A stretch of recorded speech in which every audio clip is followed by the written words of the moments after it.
Tá. É... Vou tentar não gastar tanto tempo na revisão hoje, porque eu acho que a gente já está assim, bem motivado para a aula de hoje. E isso foi uma aula assim, que me deu um pouco de trabalho. Notação, fluxo de ideias, várias coisas. Não sei nem se o bootstrapping ali está certo, mas está errado. O,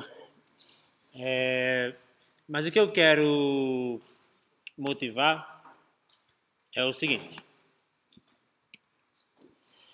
Existem várias formas de aprender os conceitos da matéria, né?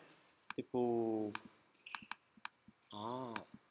mais de uma forma da gente ver aqui os conceitos da matéria. Eu trouxe até esse livro para quem tiver mais interesse. Né? Esse livro foi uma recomendação que o Renato Assunção me deu uma vez. Ele é um livro muito bom, só que ele é um livro que vai ser mais com base em equação. Com essa finura, ele se chama All of Statistics. Então, assim, basicamente toda estatística está aqui dentro. Acreditem ou não. Mas, para alguns de vocês, talvez está sendo um pouco mais falta da matemática para fazer assim, como é que essa coisa vai encaixar com aquela outra? Pode ser uma boa de se ver. Porque a ideia do curso, e acho que hoje vai ser a primeira aula que eu vou testar isso mesmo, eu já falei isso várias vezes, é a gente brincar com a amostragem, né? E hoje eu não consegui fugir da matemática. Eu realmente assim, pensei, será que eu consigo fazer sem isso? Não consegui. Vai ser a primeira aula, onde a gente vai aprender algum conceito da estatística. Vamos dizer assim, talvez já escutaram falar mais no dia a dia, tipo assim, o que é um intervalo de confiança, né? Quando tem uma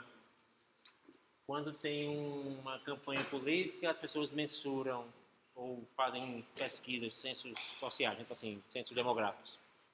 Quem você vai votar e fala a margem de erro é 2 pontos percentuais para mais ou para menos. Então isso tem a ver um pouco com a aula de hoje. Então vamos ver se pelo menos a ideia vai ficar. Né? E a aula passada, embora foi uma aula mais curta, ela tem algumas mensagens que eu considero essenciais para hoje. Em particular, a gente falou de como gerar amostras de uma população, várias formas de coletar dados de uma população. E a gente mencionou rapidinho que não é simples, vamos dizer assim, coletar dados de forma uniformemente aleatória de uma população. A não ser que eu conheça a população como um todo. Né? A gente falou bem rapidinho assim, tem aquele snowball para uma rede social, tem a amostra com replacement, sem replacement, tem a amostra tipo assim, na rua, como a gente vai coletar dados da rua. E não é fácil coletar dados não. Então, o que é que isso vai fazer? E como isso vai limitar a gente? Né? E quando a gente chegar no fim da aula de hoje, a gente vai estar num mundo que a gente só tem uma amostra.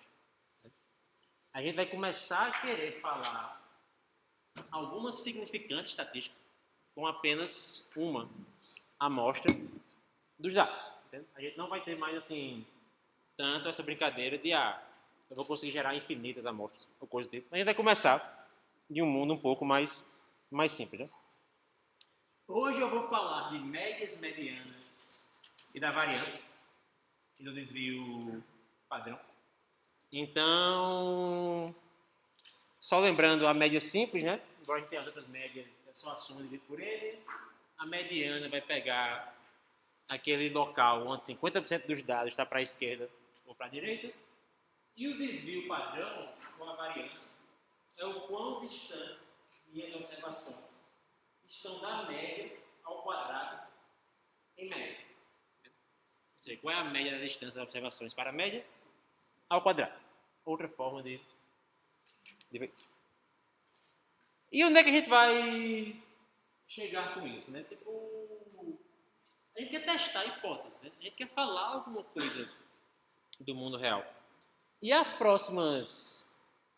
Acho que toda a segunda parte do curso, na verdade, a gente vai falar muito do que é um mundo embora não tenha um slide aqui, que se chama de estatística frequentista. Entendeu? Existe a estatística Bayesiana, existe a estatística frequentista, que causa guerras e pessoas morrem debatendo qual é a melhor. Tipo, o curso vai focar um pouco mais na frequentista e no teste de hipótese usando a estatística frequentista, mas não é que uma é melhor do que a outra, não. Na verdade, as duas podem ser usadas para responder hipóteses e para responder perguntas. Só que essa aqui, o que ela vai assumir, que também é um pouco importante para a aula de hoje, é que existe uma população. E existe um valor real da população. Existe uma verdade na população, que seria tipo assim, se a gente pegar todos os seres humanos da Terra, a gente consegue ver qual é a altura média desses seres humanos. Isso é a verdade absoluta da população terrestre, né?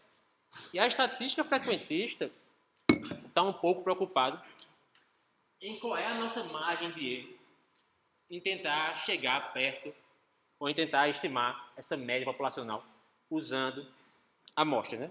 Então, com uma amostra, a gente quer responder perguntas como: será que uma moeda é justa? Ou será que cientistas de dados preferem Python a R? Né? Quem está vendo os livros, né?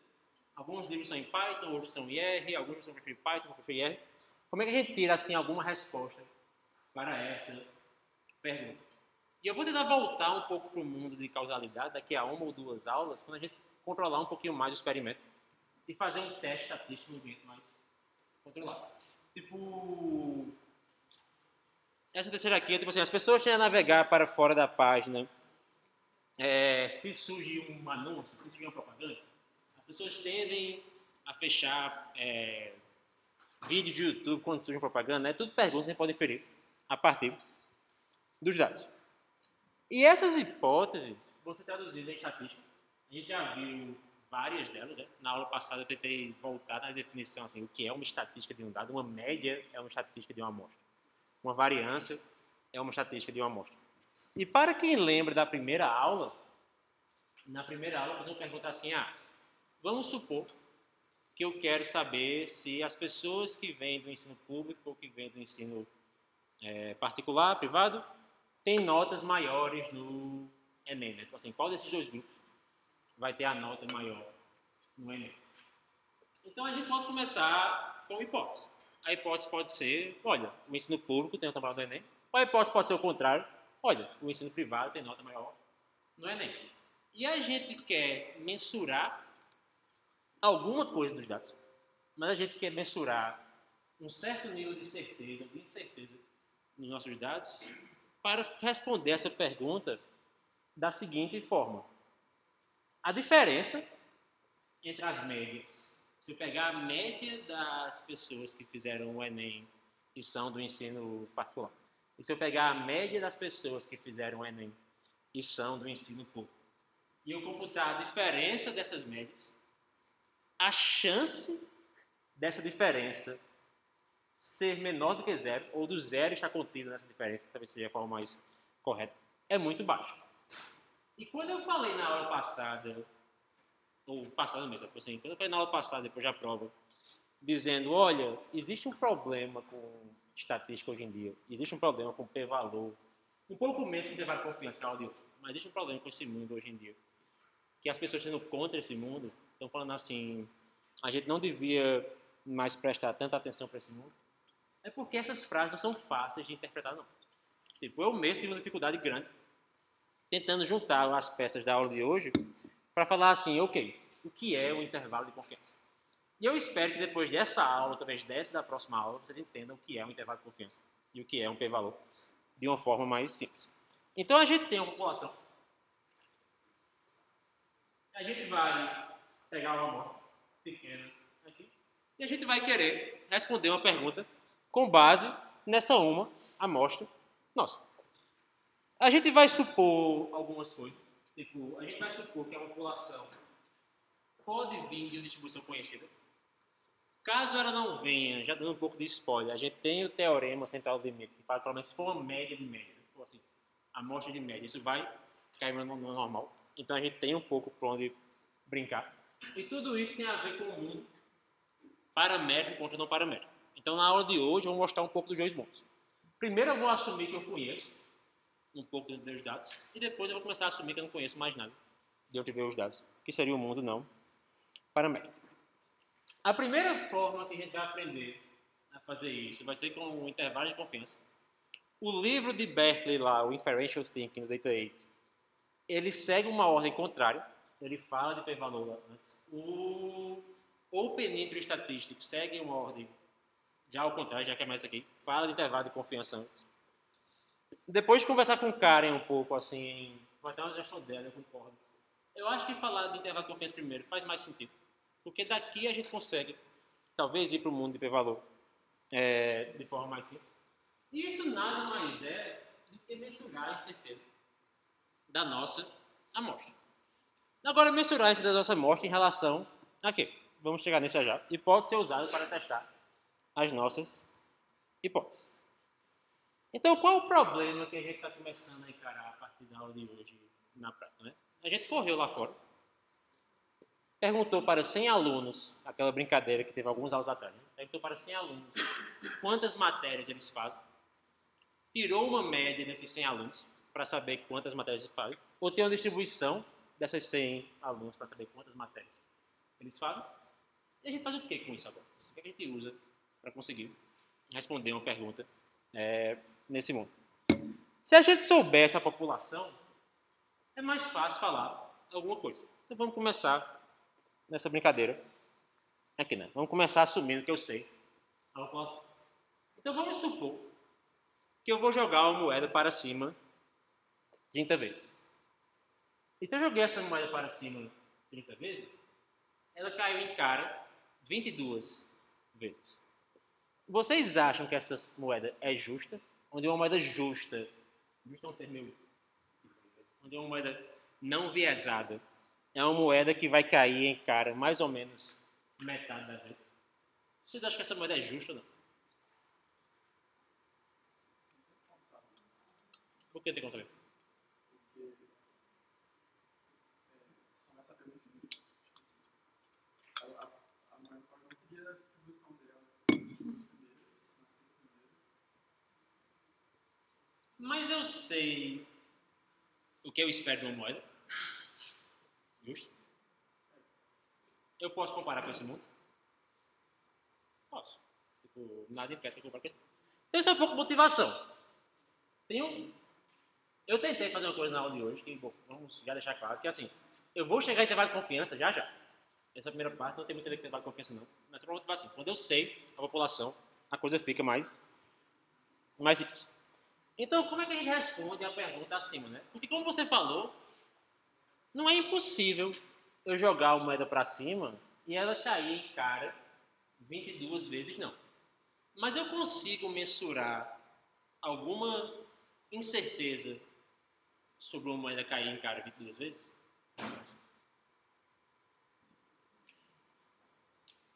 Se eu jogar uma moeda justa para cima, qual é a chance dela cair 22 vezes em cara? Oi? Alguém fez alguma coisa lá 23 aí. Um meio é levado a 25, então. A 22, né? Ok. Assumindo que cada uma delas é independente. Ok. Faz sentido. Qual foi a premissa da gente desde a primeira aula? Se eu não sei nada de probabilidade, o que é que vocês podem fazer aqui? Simular. Vocês podem jogar um bando de moeda para cima e responder a pergunta. Então, no fim, a gente quer saber. Não vai ser impossível que caia em 22 vezes. Eu quero saber qual é a chance disso ocorrer. Ou qual é a probabilidade disso ocorrer. Isso é uma forma de eu responder uma pergunta estatisticamente, né? Então, isso não vai ser impossível, vai ser uma possibilidade, mas acontece com quanto de chance, né? Então, o caso simples é quando a gente sabe da população. Então, se eu sei da população, eu tenho aqui a minha métrica de interesse, eu tenho aqui qual é a probabilidade da minha métrica, e eu posso ter algum tipo de incerteza na mensuração, mas como eu estou com a população como um todo, essa certeza vai ser reduzida, ou não vai ser tão importante para nós não. Então a gente pode simplesmente pensar essa pergunta de outras formas. Tipo, quantas caras são esperadas, dado que eu gere amostras de tamanho 30? E qual é a incerteza desse meu mundo aqui, se eu gerar amostras de tamanho 30, né? Tipo assim, qual é a incerteza dessa minha esperança? Alguns de vocês já devem ter lembrando de estatística, então a gente tem um espaço amostral de probabilidade, então a gente tem um espaço amostral que vai ser H ou T. Então a moeda pode cair em heads ou tails, do inglês. Se eu estou falando que a moeda é justa e eu quero modelar esse problema corretamente, a chance de cair em cara e a chance de cair em coroa vai ser meio para cada um desses casos. Então a gente continua aqui. Aqui tudo ok, né? Não tem nada de outro mundo, não. Se a gente tivesse apenas... se eu quisesse mensurar qual é a chance de 3 caras em 4 sorteios, eu poderia, como a gente já fez aqui em algumas aulas de probabilidade, simplesmente enumerar todos os sorteios. Então eu vou ter 16 sorteios possíveis, ou vai ser 4 caras, ou vai ser 4 caras e a última vai ser coroa, ou aqui 4 caras e a penúltima vai ser coroa. Eu vejo quantas dessas caem em 3 caras, que eu acho que são essas aí mesmo. Aqui é 2, 1, 2.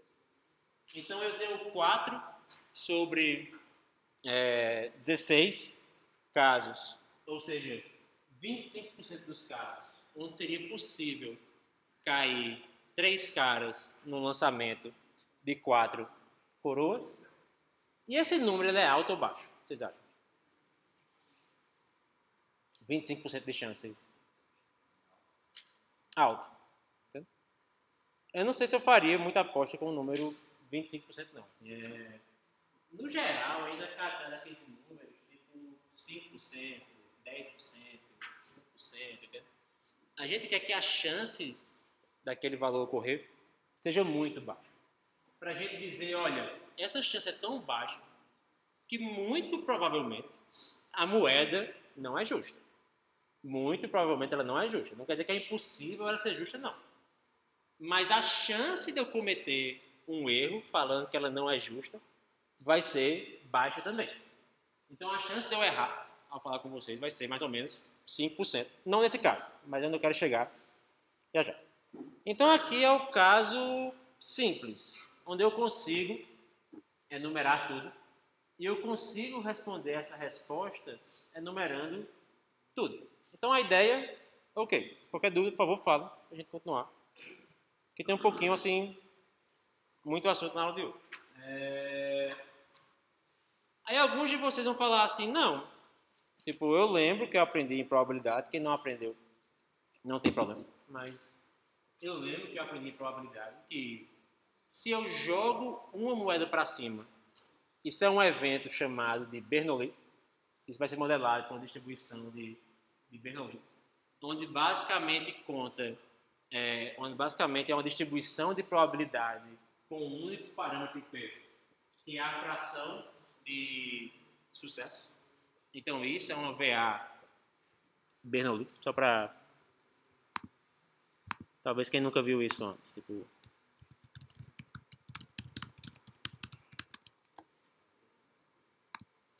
Então se eu tenho uma distribuição de Bernoulli, vai ser o caso onde eu estou preocupado em capturar a probabilidade de um evento, ou seja, a probabilidade de ser cara ou a probabilidade de ser coroa. E essa função ela tem densidade P quando a moeda cai em cara, 50% de chance, e Q quando a moeda cai em coroa, 50% de chance. Eu aprendi na minha matéria de probabilidade, talvez, que isso tem a ver com um lançamento, ou seja, essa função aqui vai ser a PDF, né, ou a PNF, que aqui nesse caso é discreto, para um lançamento apenas. Só que se eu for aprendendo um pouco mais de probabilidade. Vocês vão ver que caso eu realize N experimentos aleatórios, no caso eu jogue 30 moedas para cima, e eu queira contar qual é o número de vezes que essa moeda vai cair em cara, isso aqui vai seguir o que é chamado de distribuição binomial. Uma coisa para vocês começar a ver aqui é que isso parece um pouco com a ideia do teorema central do limite. A gente está somando o número de vezes que cai cara e aproximando para uma distribuição binomial.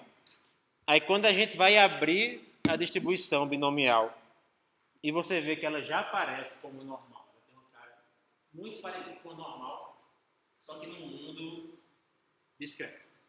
Então, quando você for abrir a distribuição binomial, você vai ler e vai aprender aqui, olha, ok, se eu quiser modelar o número de sucessos em X experimentos, eu posso usar essa distribuição.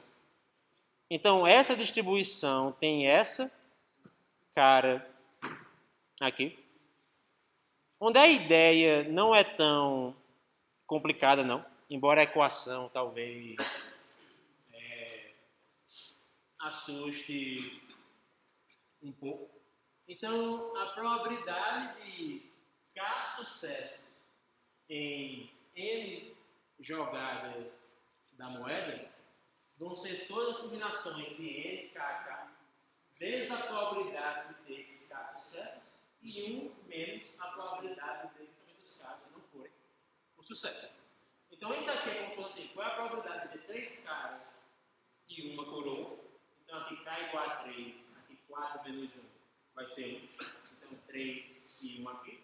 E aqui, o combinatorial vai pegar todos os casos possíveis. Eu só estou enumerando isso de uma forma mais inteligente, por assim dizer. Aí você fala isso, ok. Então, vamos começar a avaliar esse mundo. Então, a gente tem aqui o notebook. Uma coisa importante dessa aula para falar, tem muita coisa nessa aula que dá no notebook. Assim, tem mais coisas no notebook do que no slide, né? E a gente está começando do caso que a gente sabe da população, o que a gente sabe é qual é essa distribuição. Então, se eu sei que eu estou capturando cara e coroa, onde a probabilidade de cara é coroa é 0,5, e eu sei que esse experimento em particular é bem modelado por uma distribuição binomial. Então, eu tenho aqui a distribuição binomial. O que eu quero dizer que é bem modelado? É um pouco intuitivo. Assim, tipo, veja todos os casos possíveis e pegue a probabilidade de cada um deles. Isso aqui é um pouco do mundo, mas assim, probabilidade básica. Uma pergunta que acho que perguntaram para mim em algum momento, ou surgiu em algum local dessa aula. O mundo de probabilidade estatística, eles conversam, mas eles podem andar separado também. Aqui eu não estou falando nada de estatística ainda. Eu não tenho uma amostra, eu só tenho uma PDF, uma PME, que captura esses dados, que é a minha população. Se vocês gerarem o valor dessa PME, então, em Python, eu já mostrei isso, existe um módulo chamado distribution. E esse módulo chamado distribution mora em um módulo chamado SciPy Stats, que eu importei aqui em cima. Importe o módulo de stats do SciPy. Eu coloquei o label SS, só porque é boa prática. Então, dentro do módulo das distribuições de SciPy, existe uma distribuição binomial. Dentro dessa distribuição binomial, existe uma função para eu avaliar qual é a PDF dessa minha binomial, onde eu basicamente estou plotando essa curva aqui. Estou basicamente assim, mostrando para vocês qual é essa curva aqui. Isso aqui é até mais fácil de escrever de outra forma, porque P também é um parâmetro da distribuição. Assim fica um pouco mais claro. Tá? Então, P também vai ser um parâmetro da minha distribuição. Então, qual é a probabilidade? Aqui está o contrário. A probabilidade de K sucessos em N amostras. So sorry. Corrigindo. Então, quando a gente rodar essa função, a gente vai ter... Deixa eu tirar o zoom, talvez fique melhor. A distribuição do número de caras. E agora eu consigo responder isso de alguma forma. Agora eu consigo voltar para a minha pergunta original. De um ponto de vista completamente teórico, isso aqui é só uma distribuição de probabilidade que captura o número de sucessos de caras, dado que eu fiz 30 experimentos. E onde é que está o 22 aqui, né? Tipo, em média e em mediana, eu espero 15 caras, que faz sentido. O mundo está bom aí. Aqui, eu espero 20. Então, a probabilidade de sair 20 caras vai ser mais ou menos 0,03. De sair exatamente 20 caras. Note que esse não é discreto, então eu posso fazer isso. Não é 0,03. 21 vai estar aqui e 22 vai estar aqui embaixo. Então, a chance de sair 22 caras parece ser bem baixa. Não parece ser um número muito alto, não. Então, tudo isso indica que a moeda parece ser mais justa. Porque a chance de 22 caras aqui vai ser mais ou menos, sei lá, 0,01 ou até mesmo que isso, 0,0. Alguma coisa. Se eu quiser ir até além disso, então quando eu falar de p-valores, essa ideia vai voltar. Vou ver assim, qual é a probabilidade de sair 22, 20, 21, 22 ou mais caras. Tipo assim, eu vou até dar mais chance para ocorrer eventos mais extremos e somar todos eles. Nesse caso aqui, que eu já fiz essa palestra antes, vai ser mais ou menos 0,8% de chance de cair 22 ou mais caras, que é um número bem baixo. Então, tudo isso serve como evidência de que a moeda provavelmente não é justa. Mas note que isso não é uma resposta binária, não. Então, esse exemplo onde eu estou assumindo que eu conheço a distribuição, ele é um pouco motivacional assim, embora ele não fale necessariamente de intervalo de confiança, porque a minha resposta aqui, ela tem que vir munida de várias formas, de várias, sei lá, ferramentas. Né? Tipo, capturando os dados com tal distribuição de probabilidade, que nesse caso vai fazer sentido. Observando a chance de cair K ou mais caras, eu vejo que essa chance é bastante baixa. É 0,8%. Então, seria extremamente raro essa minha moeda gerar 22 caras, mas não seria impossível. E esse é o pensamento que tem que ter quando a gente começa a responder perguntas estatísticas como essa. Então, muitos de vocês, quando olham para uma equação desse tipo, talvez já pensem assim, nossa, vou deixar para lá, não vou brincar muito com esse mundo, não. A premissa de boa parte da matéria é que, sabendo simular, a gente consegue estimar a mesma coisa.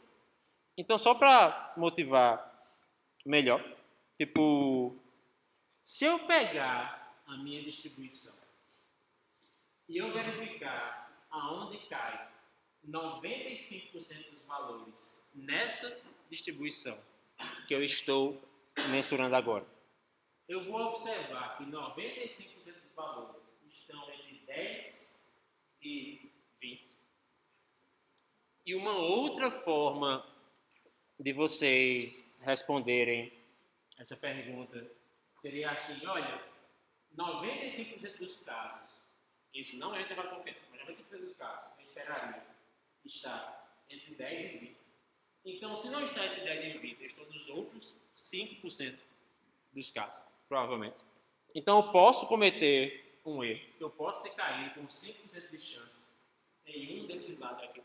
Mas é 100% de chance de cometer um erro. Eu vou falar que a moeda, ela não é justa. Está clara a ideia que a gente está fazendo? Sim? Ok. Então vamos continuar em frente. Então qual é o caso hacker, né? Porque essa parte inicial, ela é muito motivada com uma palestra que se chama Statistics for Hackers, né? Que eu meio que adaptei no MyVComp alguns anos atrás. E é um pouco assim, se você não sabe nada de matemática, mas sabe simular, você vai chegar na mesma resposta. Então você consegue sim simular essa população. Então eu consigo vir aqui no notebook falar, certo? Está aqui a PDF da distribuição. Só ver eu coloquei aqui no notebook um pouco, né? Eu consigo ver a CDF também da minha distribuição. E a CDF vai ser um pouco importante para a aula de hoje. Lembrando que a CDF captura 50% dos casos estão menores ou iguais a 15 e 50% dos casos estão acima de 15.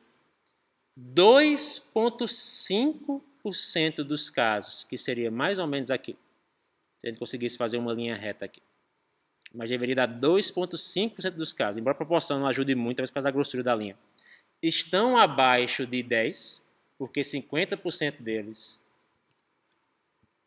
porque 95% está aqui, né? Então 2,5% está para a esquerda e 2,5% está para a direita.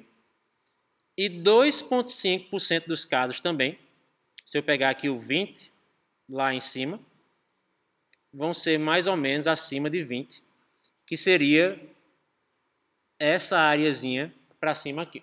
Isso é só ler na PDF. Oi.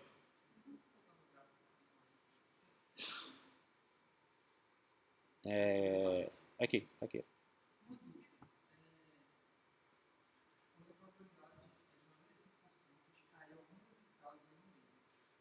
E 95% dos lançamentos de moedas de 30 vezes vai cair entre 10 e 20.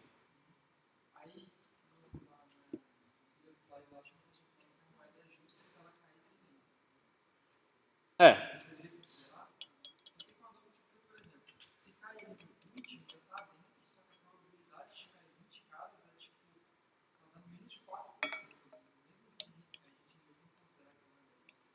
É porque quando a gente pensa em probabilidade, talvez nesse mundo discreto não seja tão claro, né? É mais fácil pensar em intervalos, né? Tipo assim, se eu fosse um mundo contínuo da normal, a chance de cair um valor é baixíssima. Mas qual é a chance de cair acima daquele valor ou abaixo daquele valor? Ficou claro? Pelo menos a ideia? A gente vai ficar brincando de acima e abaixo do valor um pouco aqui também. O que acontece quando a gente brinca de responder perguntas estatísticas também, é que você fala assim, 95%, nível de significância de 5%, isso é tudo que a gente vai começar a falar na aula de hoje. Isso são escolhas. Entende? E em alguns casos, a gente vai ver que vai ser muito perto do limiar. E eu não sei o que fazer, não. Tô brincando assim, mas esses casos, geralmente, a gente rejeita mesmo. Assim, se for muito perto do limiar, mas para além do limiar, não caiu. São escolhas que tem que ter. Você vai ter que tomar um pouco na aula de hoje. Só para deixar claro como eu cheguei nesses números, tem uma função aqui chamada de PPF, onde a função PPF vai fazer justamente o inverso da CDF, né? Porque eu não quero que ninguém fique decorando ou lendo esses valores, não. Né? Então, uma biblioteca de estatística boa, como essa, embora a chamada é longuíssima, fale assim, me dê um valor onde 2,5% dos casos está abaixo desse valor. O valor é 10. Me dê um valor onde 2,5% dos casos, ou onde 97,5% dos casos está abaixo desse valor. Então, por consequência, 2,5% está acima. E esse valor aqui é 20. Então, é assim que eu preencho a área. Aqui, eu vejo quando está para cá, está para cá. Ok? Ok. Brincando de Python, né? Só para chegar na motivação da aula. Então, vocês podem fazer essa mesma coisa simulando. Então existem chamadas, tipo, que por algum motivo sempre caem em cara, que eu acho que o low aqui é.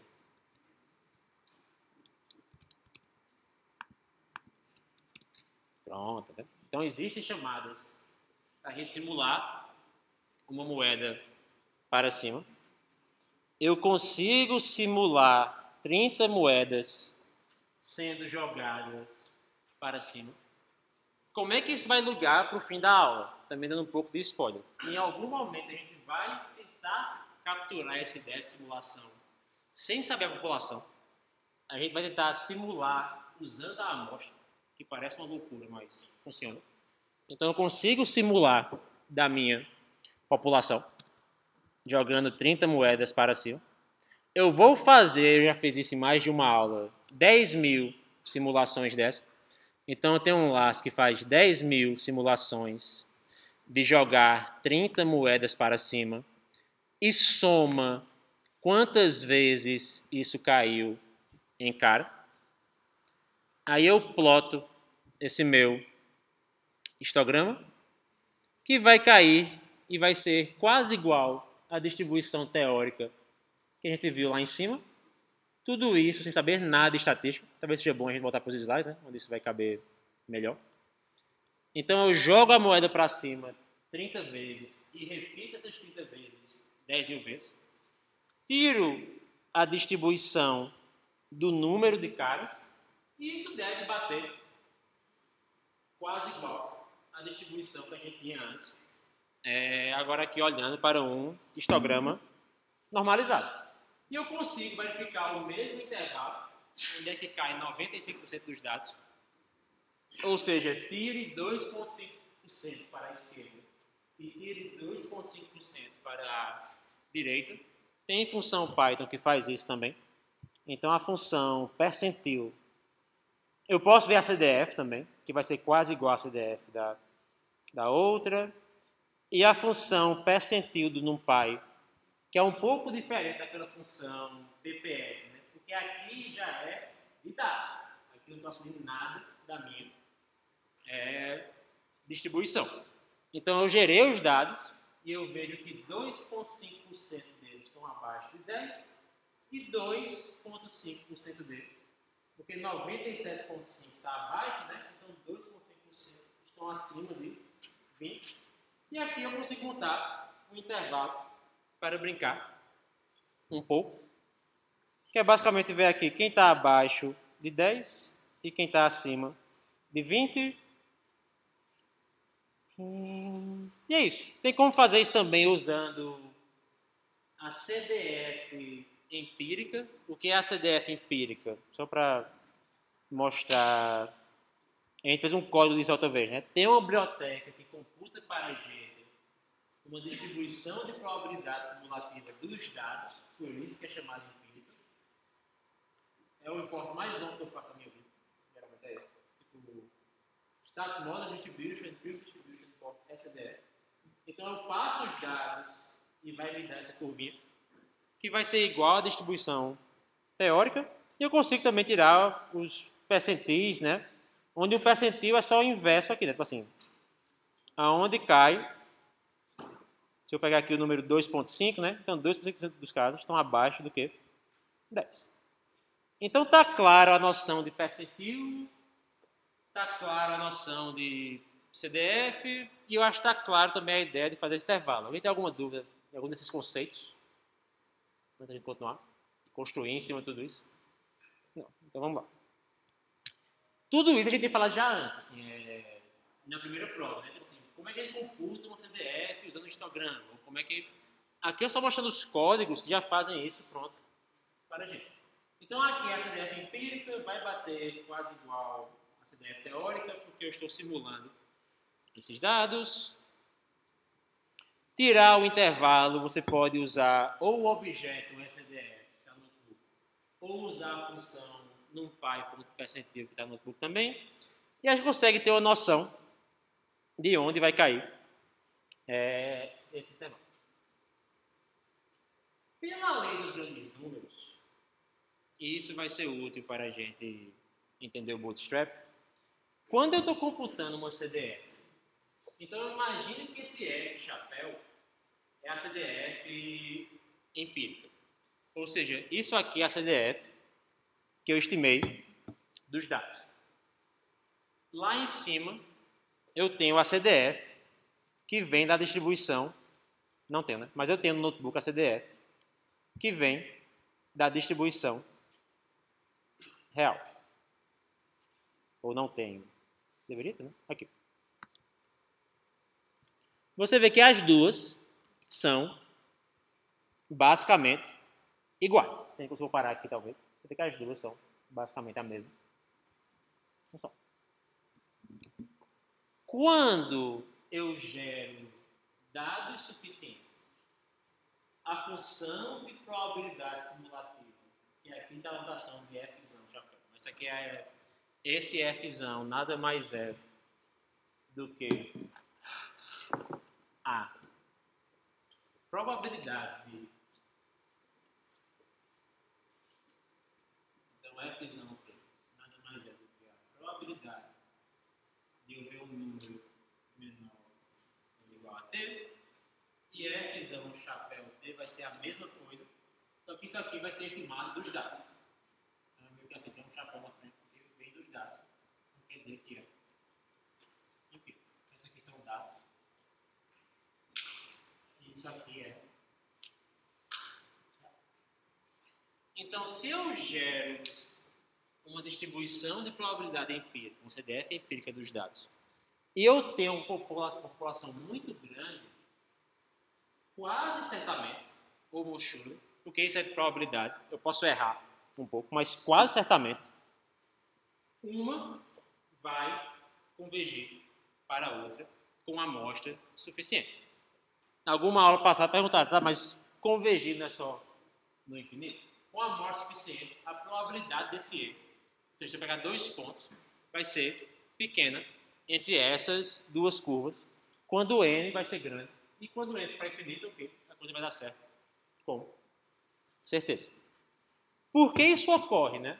Porque além dos grandes números, quando a gente vê aquela fração dos dados, algumas aulas atrás, qual é a chance de um dado cair em 6?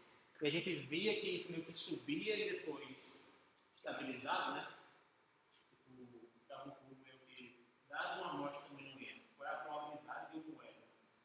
Qual é a probabilidade? Isso aqui por 0,5. Você vê que isso começa lá em cima, depois desce, depois cai. Em algum momento isso estabiliza. Também foi algumas aulas atrás. Cada ponto desse é uma fração. Então, cada ponto desse vai meio que ser afetado por muitos números. Por um número suficiente, a fração está aqui no eixo Y, a gente tem a nossa convergência para a distribuição real. Essa aqui é uma das bases que a gente tem para montar um intervalo de confiança. Dúvidas? Está acumulando ideia. A aula vai ser um pouco densa hoje. Não? Não? Até agora, eu não falei nada disso. Até agora, eu estava falando para vocês conceitos, antes de chegar no que vai ser o intervalo de confiança. Porque até agora, eu tenho duas premissas, que é o próximo slide, né?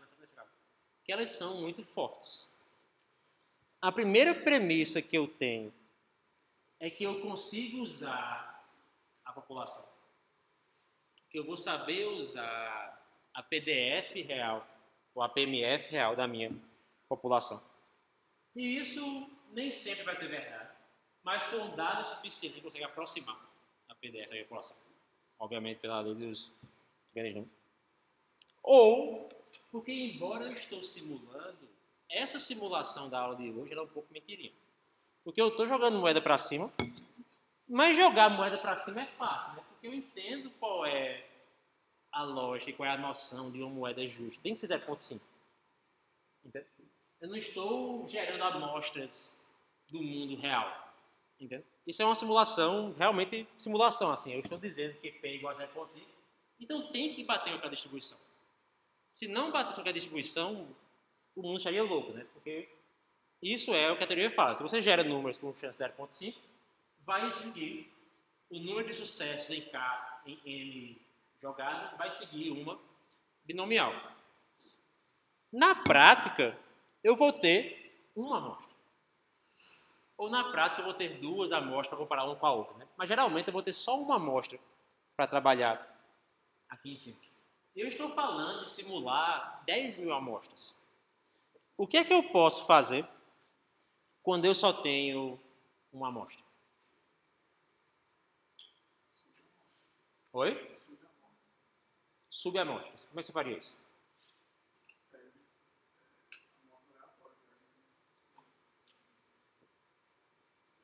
Gerar as amostras da minha amostra. Por que eu faria isso?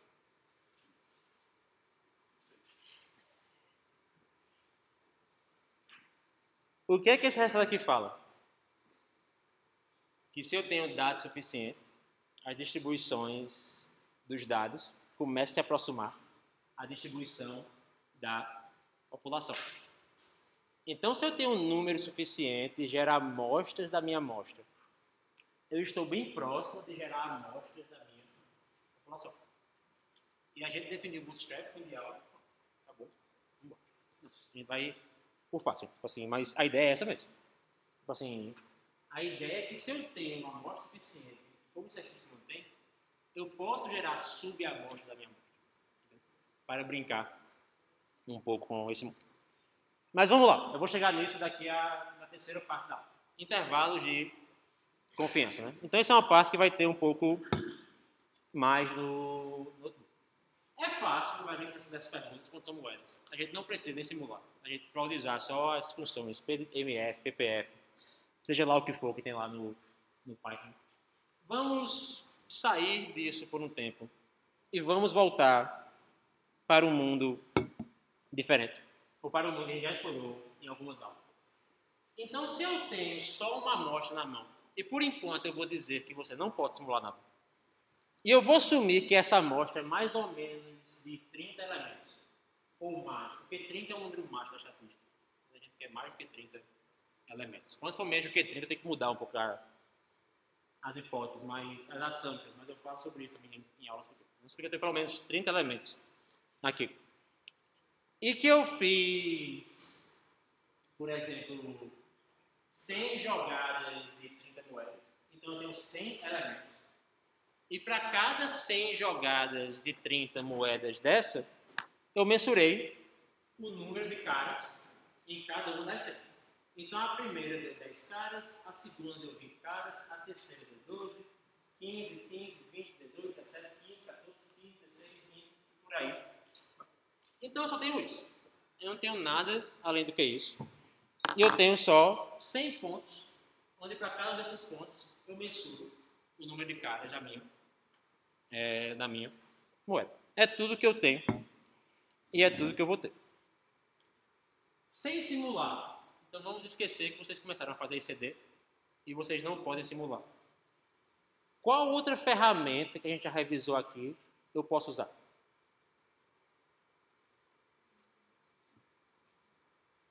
Se eu não posso simular, eu só tenho uma amostra.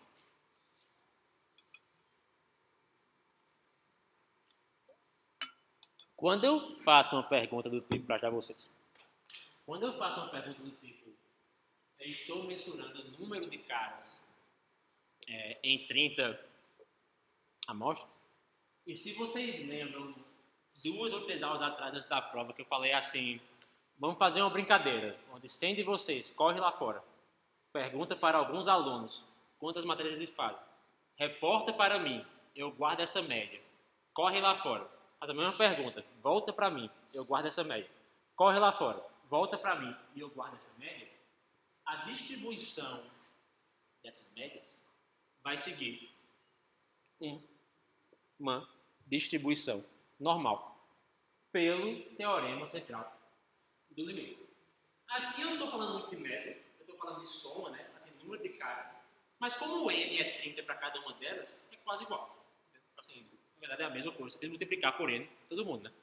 Então, a distribuição do número de caras que a gente vai reportar de alguns experimentos consegue ser aproximado, como eu falei um pouco aqui embaixo, né? Uma distribuição binomial consegue ser muito bem aproximada por uma distribuição real. Porque ela está capturando essa ideia de médias, entende? Embora que eu estou somando o número de caras, o N é igual, mas assim, se eu dividir, seria a proporção de caras, né? Seria o valor esperado da média. Se eu faço subir todo mundo por 30, né? Se eu faço multiplicar todo mundo por 30 nessa brincadeira. Então, uma binomial, ela é um bom exemplo do teorema central do limite, sendo aplicado na prática também. Alguns detalhezinhos que eu estou mudando nos meus notebooks com o tempo, né? Só para bater com a teoria. Isso aqui, né? Só para falar antes de eu esquecer. Como eu disse, né? Python é uma linguagem meio esquisita em algumas coisas. O Python decidiu que todo desvio padrão vai ser dividido por N, não por N menos 1. Se eu dividir por N, essa minha curva vai um pouquinho para cá. Então, se você coloca DDOF igual, você vai corrigir isso para dividir por N menos 1, para poder ficar arrumadinho. É só a forma de computar o desvio padrão da forma correta. Né? Você bota esse parâmetro aqui, grau de liberdade igual a 1, a gente não colocando grau de liberdade ainda, a gente vai dividir da forma correta e a minha curva vai ficar aqui exatamente igual, uma em cima da outra. Mas ok, tudo que eu tenho é esse vetor. O que é que eu faço? Ninguém tem dúvida, mas o que é que eu faço? Né? Eu vou começar a usar o nosso teorema central do limite para pensar nesses casos de convergência, né? Mas assim, não é nem para pensar, não sei se pensar no caso de convergência, é uma boa palavra aqui, né? Mas para ter uma base onde eu consigo trabalhar independente do problema que eu estou abordando.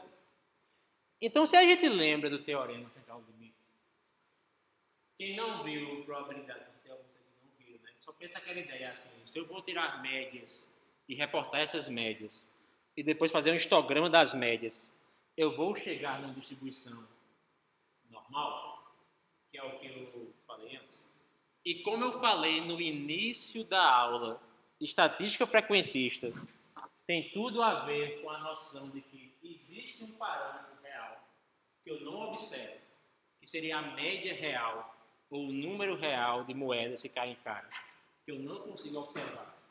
E um desvio padrão, eu também não sei qual é o desvio padrão da população, mas eu sei computar qual é a média e qual é o desvio padrão da minha amostra, deixando bem claro que média, desvio padrão, variância, momentos de probabilidade, normalmente, existe independente de dados.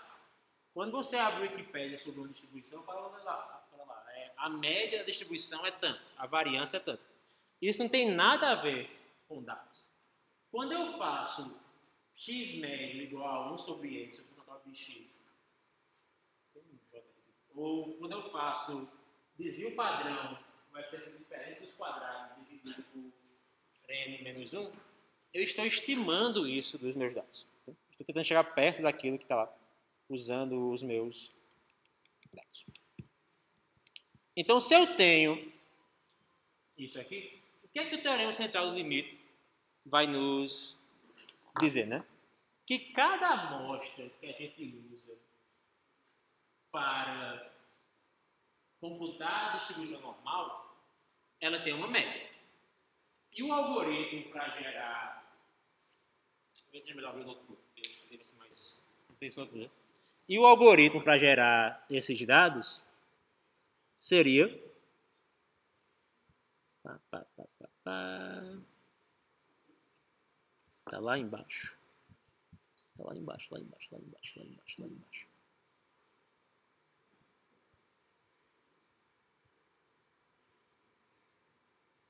Não está em canto nenhum. Então, e o algoritmo que eu teria para gerar esses dados seria algo assim, para cada amostra minha,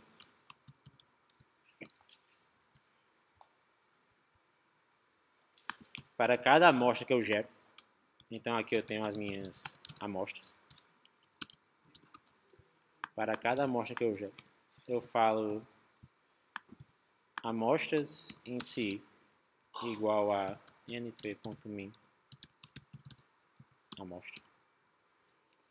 E se eu plotar o histograma, que eu não estou fazendo aqui, né? Dessas amostras, isso vai ser uma normal. E aqui eu estou trabalhando com uma delas, que pode ser assim, amostra, índice 10. Talvez assim seja uma forma de pensar no problema que ajude você. Se eu gero várias amostras de tamanho n, né? Tipo assim, onde ali é... Sim. Se eu gero várias amostras de tamanho 100 e guardo a média delas e olho para a distribuição dessas médias, isso vai ser uma normal. O que eu venho falando com vocês já faz alguns slides é que eu estou apenas com uma dessas amostras. Entendeu? Existem infinitas amostras de tamanho 100 que eu posso fazer uma população. Eu fiz uma amostra de tamanho 100. Eu tenho uma amostra de 100 dados. E o que eu posso fazer com ela, né? Eu sei que a média dela, porque ela está aqui nesse laço, vai ser um pouco ligado com esse número da normal. Então eu sei que se eu tiro a distribuição dessas várias amostras, ou se eu teoricamente faço a soma de várias médias, várias aleatórias na média, e vejo a distribuição disso, vai ser o normal, e eu estou com uma única dessas amostras, eu posso, no pior dos casos, ver quão longe eu estou desse meu parâmetro real aqui. Mas você fala, opa, mas eu não sei qual é a média real. Eu não sei que as moedas têm que cair em 15 caras. Eu não estou assumindo nada do meu mundo. Então aqui vem a parte que a gente tem que brincar um pouquinho com matemática. Se eu conseguir renderizar o notebook aqui. Então aqui a gente tem a minha normal, né? Então se eu somo essas distribuições, tiro a média, isso vai ser o normal, o parâmetro μ, e com desvio padrão, ou com variância normal, sigma sobre raiz de n. Esses são os dois parâmetros que regem uma distribuição normal. Então, teoricamente falando, distribution, só para lembrar, já vou bastante normal. A distribuição normal é gerada por dois parâmetros, μ e sigma aqui em cima. Se eu tiro μ, mesmo sem saber que danada é μ, de cada variável dessa, e se você for atrás de um livro de estatística no Wikipedia, você vai ver que tudo que eu vou fazer é remover μ dessa média, então a média vai virar zero. Então a média aqui, ao tirar μ, vai ser zero com essa variância. Se eu divido uma variável aleatória por um número, eu também vou dividir a variância pelo mesmo número. Isso é propriedade da variância, que também, para quem nunca viu, vai estar no Wikipedia, mas não importa tanto. Então, ao gerar uma nova variável, que é x menos μ, dividido pela variância, eu chego perto do que é uma normal, 0,1. Então aqui eu chego, na verdade, numa normal 0,1. Se eu sei que meus dados seguem uma normal 0,1, eu consigo começar a ler o que é a PDF da normal 0,1. Então, o que é que fala a PDF da minha normal 0,1? A mediana vai ser 0, ou seja, 50% dos casos vão estar para cá e 50% dos casos vão estar para cá. Mais ou menos 2,14% dos casos vão estar para a direita e 2,14% dos casos vão estar para a esquerda, de dois desvios padrões. E mais ou menos, se eu quiser usar o 95%, 2,5% dos casos estão abaixo de 1,96, menos 1,96. E 2,5% dos casos estão acima de 1,96. E se você está com dificuldade de seguir, o truque que está acontecendo aqui é que, tipo assim, eu estou voltando para o mundo da binomial, eu estou voltando para aquele mundo que a gente viu antes, sem assumir nada. Mas o que eu estou assumindo é que estou uma média. Entendeu? Então eu consigo começar a pensar onde é que cai 95% das minhas amostras.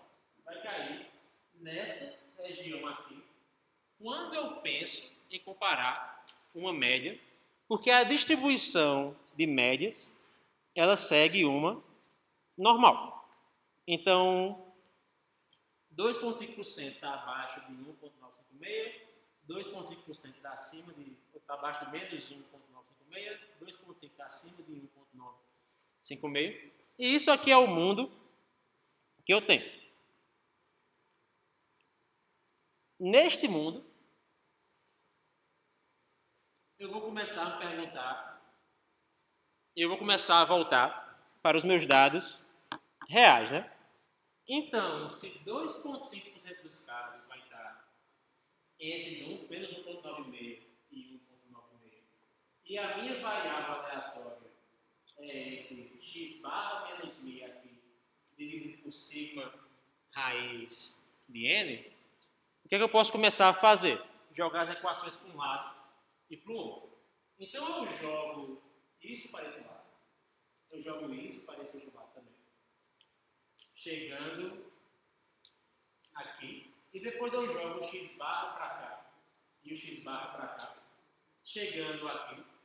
Então, a probabilidade da média real da minha população cair entre a média amostral e essa loucura aqui, mais a média, a média amostral, mais essa loucura aqui, é 95% de chance.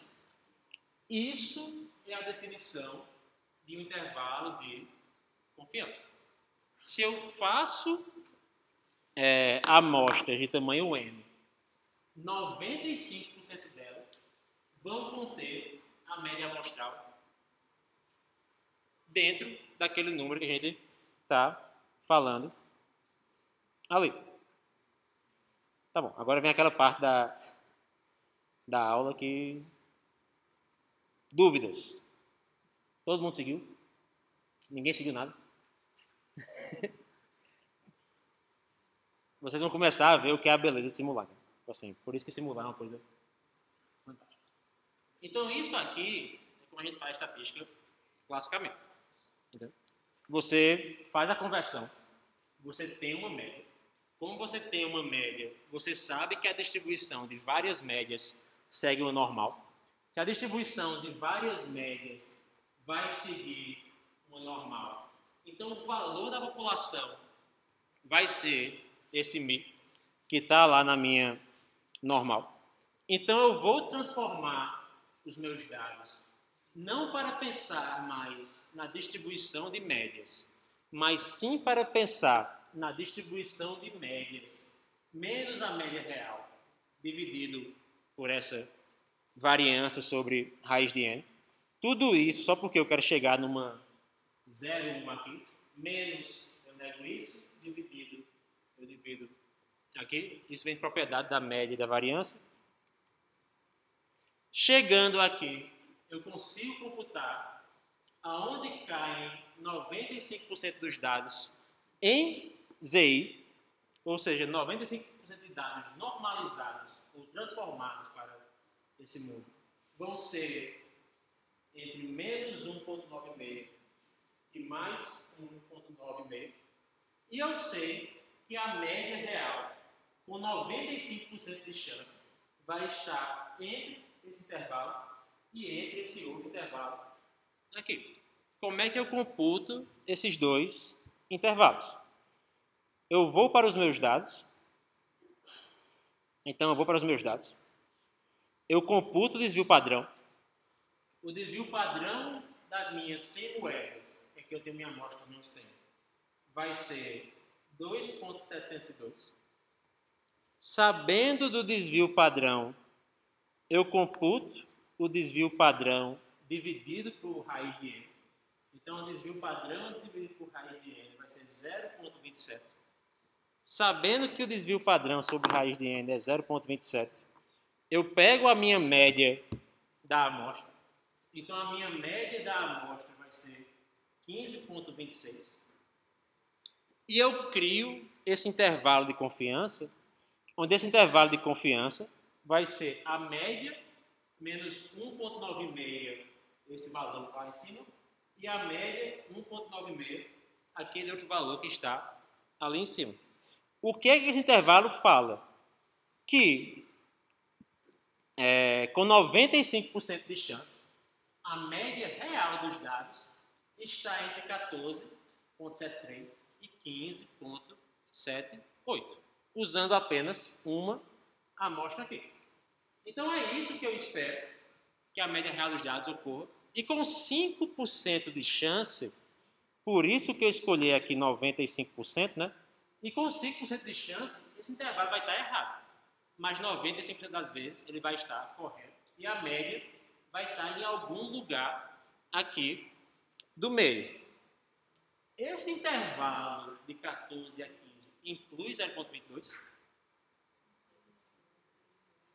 Não, né? Não vai incluir o número 0,22. Então eu sei que 0,22 é um número que vai além da média que eu espero, mesmo sem saber muito do mundo real, que eu posso usar também para concluir que o IC, ou que o valor que o valor também é viesado. Tudo isso, e eu sei que você já tinha pegado a ideia, tudo isso serve para escrever algumas frases e a gente simular e chegar no mesmo resultado. Um intervalo de confiança quer dizer que a probabilidade da média real mi cair dentro desse intervalo que eu computei é de 95%. Ou, de forma similar, que eu tenho 95% de confiança que a média real está aqui desse tamanho. Ou que 95% das médias de tamanho M vão conter a média real, algumas não vão conter, e quando elas conter a média real, vai ser dentro desse intervalo aqui. E aqui eu tenho o meu intervalo de confiança final, e basicamente eu vou falar que, como ele não inclui o 22 é um número que pelo menos vai além da média. É um número que vai diferente da minha média. Isso aqui não bate com a binomial, porque isso aqui é outra distribuição. Isso aqui é a distribuição, assim, é o intervalo de confiança de onde eu espero que a média caia. Como a aula é muito densa, mas pelo menos tem que lembrar disso. Assim, intervalo de confiança só tem a ver com onde eu espero que a média vai cair, assumindo que eu tenho uma média real. Lá em cima, eu falava que 95% dos dados estava dentro de um valor. Aqui eu estou falando que tem 95% de chance da média cair dentro desse meu valor aqui. Então, no notebook, eu coloquei uma discussão um pouco mais detalhada de como usar o teorema central do limite. Quando a gente vai falar de probabilidade estatística e a gente fala que a gente tem um nível de significância de 5%, quer dizer que eu vou olhar aonde vai estar 95% desses valores. Se eu tenho um nível de significância de 1%, quer dizer que eu vou olhar aonde vai estar 99% desses valores, que vai estender também. Então, eu vou usar um outro fator multiplicativo aqui, né? E as conclusões dessa viagem toda aqui é que, mesmo sem saber nada da população, eu consigo ter alguma noção de quão confiante eu estou. Porque eu consigo, pelo menos, dizer com 95% de chance que o intervalo que eu computo com uma única amostra vai conter a média real. E isso é uma das coisas mais interessantes do teorema central do limite, que a gente vai trabalhar um pouco aqui durante o resto da segunda parte da matéria. O problema do Teorema Central do Limite é que ele só funciona com médias. E o problema do Teorema Central do Limite também, o DCC, é que ele é chato de entender. Eu vejo a cara de vocês, eu entendo que é uma coisa um pouco confusa. Então, até agora, alguém tem alguma dúvida? A não ser que seja assim, eu não entendi nada. Então, vamos voltar para a sua ideia, finalmente. Entende? Tipo, que talvez agora vocês consigam entender isso de outra forma, né? O intervalo de confiança vai falar com 95% de chance aonde cai a minha meta. Eu não quero fazer essa conta. Eu não quero ir para esse mundo. Eu não quero verificar isso teoricamente. Eu sou uma pessoa preguiçosa e eu sei escrever um laço for. Então eu sei escrever um laço for e eu tenho uma única amostra para trabalhar aqui. Eu tenho uma única amostra de 100 números, por assim dizer. Mas eu tenho um resultado bacana que fala assim: quanto maior essa minha amostra, maior eu vou estar da distribuição real dos meus dados. Então eu quero criar um laço, eu quero criar um código, onde esse código vai resolver o mesmo problema do intervalo de confiança. Então o que esse mesmo código vai me retornar é tipo assim, 95% das médias estão entre A e B. Como é que vocês fazem isso? Partindo da premissa dele que inicialmente eu vou gerar as subamostras da minha amostra. Então eu vou deixar vocês gerarem subamostras da amostra de vocês. Qual seria o primeiro passo de vocês agora? Tirar a média de cada um. Eu gero quantas delas? 10 mil, porque 10 mil é um número mágico, já disse. Então eu vou gerar 10 mil amostras da minha amostra, subamostras da minha amostra. E para cada uma eu vou tirar a média, certo? Depois eu faço o quê? Para verificar que 95% dos casos está entre A e B. Início da aula. Não tem uma função percentil que inverte o CDF? Onde eu vejo que 2.5 está abaixo dali, 2.5 está acima dali. Então, só para mostrar para vocês que isso funciona e dar um pouco de spoiler do fim da aula, aqui eu fiz um códigozinho, onde esse código recebe um vetor de dados, recebe um número de amostras que eu quero fazer. Recebendo esse vetor de dados e recebendo esse número de amostras que eu quero fazer, eu vou gerar subamostras do mesmo tamanho da minha amostra, que deixe quieto por um pouco de tempo na sua cabeça, porque eu gero do mesmo tamanho da minha amostra. Como eu vou gerar do mesmo tamanho, eu vou gerar isso com reposição. Então, se as minhas amostras, olha só 3 aqui, né? São 10, 15, 10 e 10. Eu posso gerar uma amostra de 10, 10, 15 e 15, porque é com reposição. Então, aqui são os dados reais. Aqui eu tenho a primeira amostra. Aqui eu tenho a segunda amostra, que pode ser 10, 10, 10, 10. Pode sair 15, 15, 15, 15. E eu vou tirar a média de cada uma delas. E eu vou tirar aqui a média. Depois de escolher N amostras com reposições, eu vou tirar a média de cada uma delas. E eu vou ter agora um novo conjunto de dados para trabalhar. Não está aqui. Tcharam.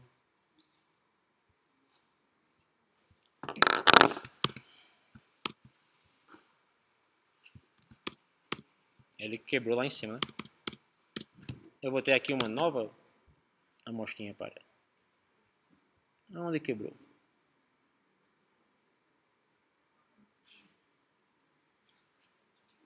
Esse aqui é o primeiro caso da... Já chego. Vamos ver se isso roda. Isso deveria ter rodado já. Vamos ver se isso roda a tempo. Senão eu vou ter que ir pro notebook aqui novo.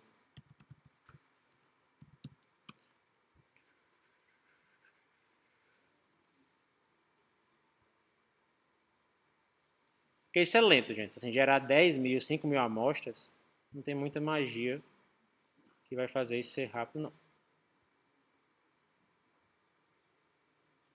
Talvez brincando aqui na minha máquina eu quebrei isso. Por sorte, renderizou. Foi. Então, depois que eu gerei essas minhas novas amostras, que estão aqui nos meus boot samples. Então, aqui eu tenho novas médias que eu computei. Eu consigo fazer um histograma dessas minhas novas médias. E olha só, parece um normal, hein? Tipo, magicamente. Ok. E como eu consigo fazer a amostra dessa minha nova média, eu consigo ver mais ou menos onde está 95% dos casos, deve ser entre aqui, mais ou menos por aqui. Também. Só usando a função percentil de Python. Então, ao usar a função percentil de Python, eu verifico que 95% das médias sintéticas que eu gerei estão entre 14.22 e 14.22 e 15.29. Aí eu volto lá para a minha equação. A mesma equação de antes. Que vai falar 14.214 e 15.30. Eu chego no mesmo valor. Eu chego exatamente no mesmo resultado, usando o códigozinho da simulação. Então vamos rever ele aqui com calma para mostrar qual é a ideia. O criador do Bootstrap foi essa criatura aqui chamada Brad F. E ele tem essa frase que é bem interessante, assim, que a gente está muito preocupado em extrair informação quando as coisas vêm em pequenos pedaços. Não necessariamente quando as coisas vêm em pedaços gigantescos. Amostras de tamanho 100, amostras de tamanho 30 e tal, são pequenos pedaços de dados. Então eu vou considerar aqui um novo caso, que não é o caso das moedas e dos dados sintéticos, para ficar mais interessante a aula. E eu vou até mudar um pouco. Eu não quero mais me preocupar com a média. Eu quero me preocupar agora com a mediana. Então, assim, eu quero saber, com 95% de chance, eu quero gerar um intervalo que contém a mediana real da população. E com 95% de chance, eu gerar um intervalo que contém a média real da população. Então, isso é a minha noção de incerteza nessa estimativa. Então, eu vou assumir que eu tenho uma amostra, que são as músicas da Billboard, e a gente vai forçar a barra dizendo que a amostra é a população. Eu coletei todos os dados possíveis de música do mundo. É estranho, mas isso é o que a gente vai assumir. Se essa amostra for boa, eu chego perto do mundo lá de cima por causa da lei dos grandes números.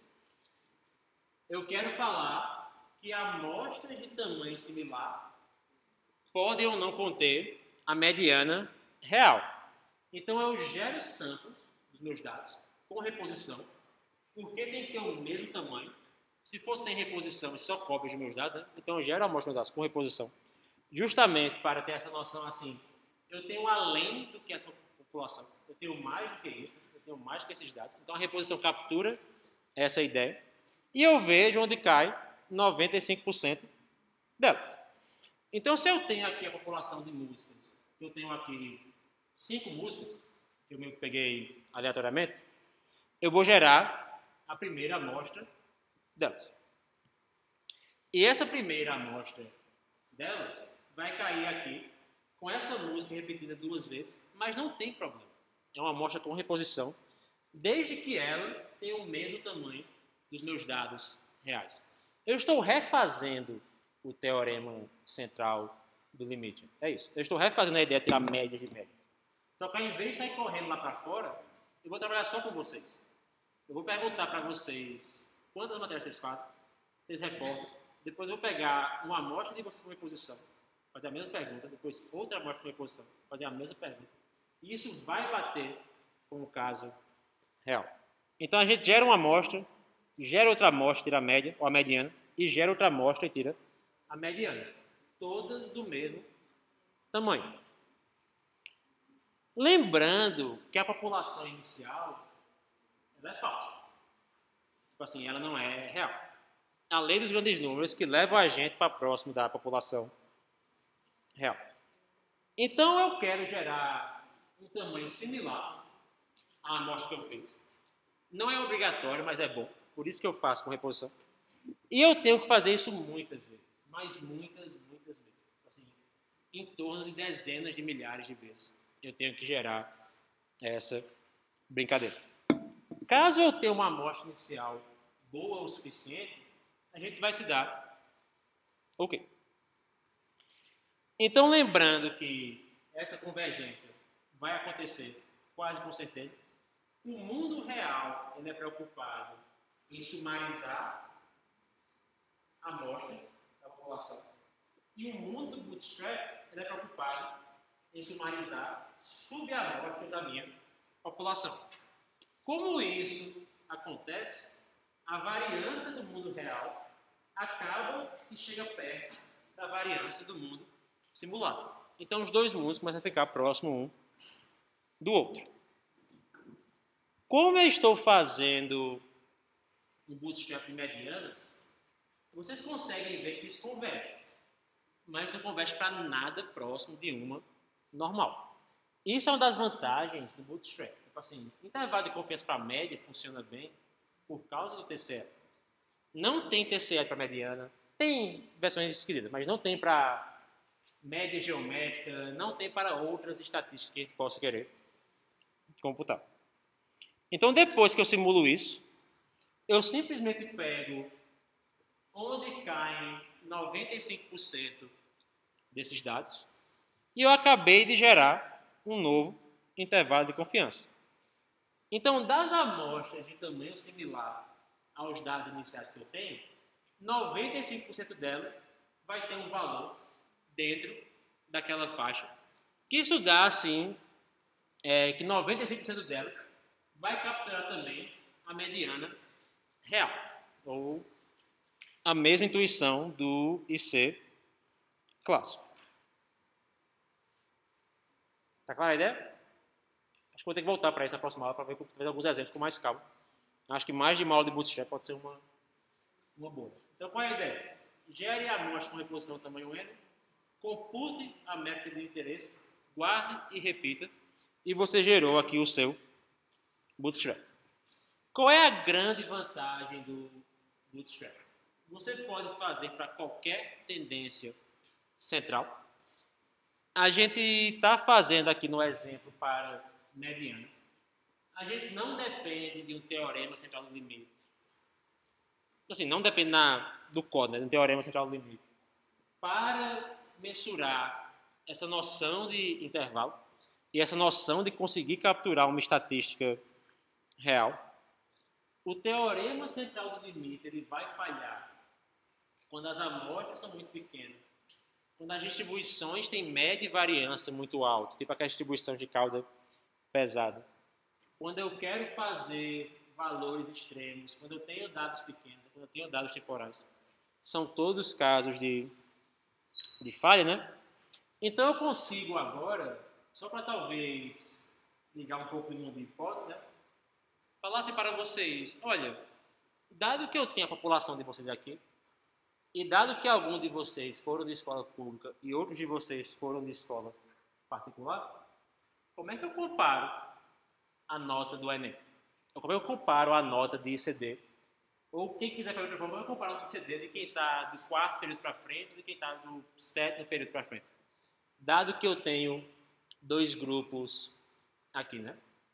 Então eu consigo pegar o primeiro grupo e fazer um bootstrap. Eu consigo pegar o primeiro grupo e falar assim, olha, com 95% de certeza, a média real do mundo de quem fez escola particular vai cair entre aqui e aqui. Aí eu pego outro grupo e gero outro bootstrap. Aí eu vejo que com 95% de certeza, a média real vai cair aqui. Um intervalo contém o outro. Então quer dizer que as médias, a gente não tem uma evidência que elas são estatisticamente diferentes. Entendeu? Então eu acabei de usar esse intervalo para testar uma hipótese, que é um pouco assim de assunto das próximas aulas. Tem várias variações desse algoritmo. A gente está usando o que é chamado de bootstrap de percentis, ou percentual bootstrap. Tem esse pivotal interval, que é mais robusto, mas eu acho que para o nível da matéria não importa tanto. Como eu só tenho 10 minutos, eu acho que a aula que vem eu vou brincar um pouco com esse notebook com vocês, para voltar para essa ideia e reexplicar esses conceitos. E talvez mostrar um exemplo disso na prática, testando uma hipótese, para fechar a ideia. Só para fechar dúvidas, assim, a gente tem... Não? Oi.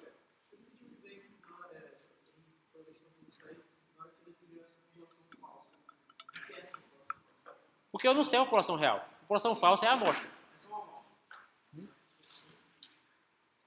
É porque isso não é a população.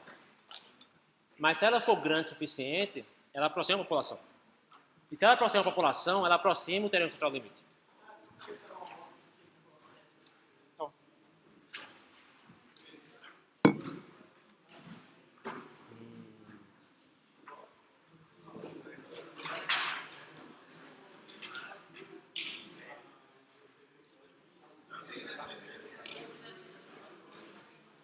Oi.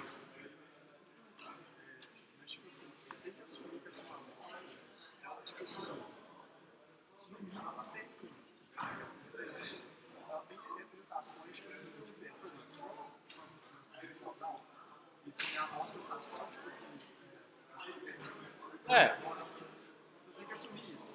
Tem. O Bootstrap falha em vários casos. Assim como o intervalo de confiança vai falhar se os dados...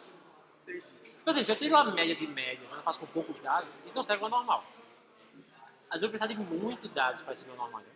Se você fala muitos dados, tipo assim, muitos dados provavelmente significa que eu tenho, tipo assim, uma diversidade de dados. Você precisa disso. Mas, tipo assim, se você tiver poucos dados, que poucos, certeza, esses dados você deve dar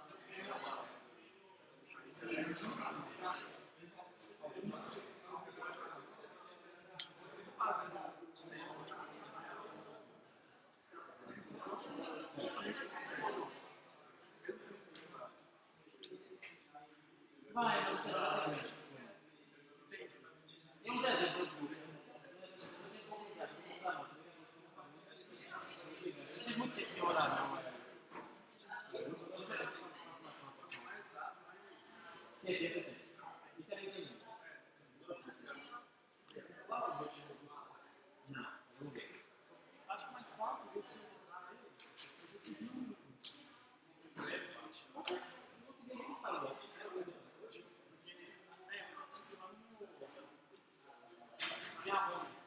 Certo, pode ser. aí tá gravando no aquele Firebase.